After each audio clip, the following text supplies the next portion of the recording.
Пус знаат дека сега не е до нас.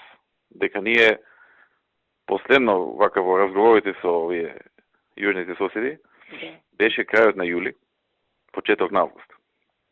Кога нивниот представник даде еден предлог за тој дел што уште не е решен, пошто добар дел од прашањата ги имаме решен. Има уште едно прашање. Он даде предлог, кој што е нешто као компромисен, го мислевме неколку дена и го прифативме.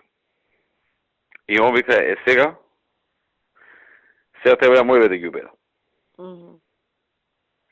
Ја вас ве праша да видам дали го прифаќате, ако го прифаќате, да ги убедувам моите. Ја убеди ги и од тогаш не се јавува. Сега ви само еднаш да каже дека се уште нема што да ни соопшти. Ни да, ни не. 2,5 месеци никаков одговор не дава, се вадат на светската криза. Фуле го знае тоа.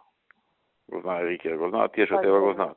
И покрај тоа што знаат дека 2,5 месеци чекаме одговор, они удараат на нас за да ни вршат не можат на тоа на самого, тоа е целата.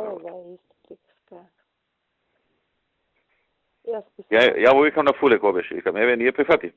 Нека го прифатат. Они тоа што нивниот представник го предложи, и сме завршиле работата, одиме на референдум. Да, предлогот трае молку. Па не сум ја крив што предлогот трае молку.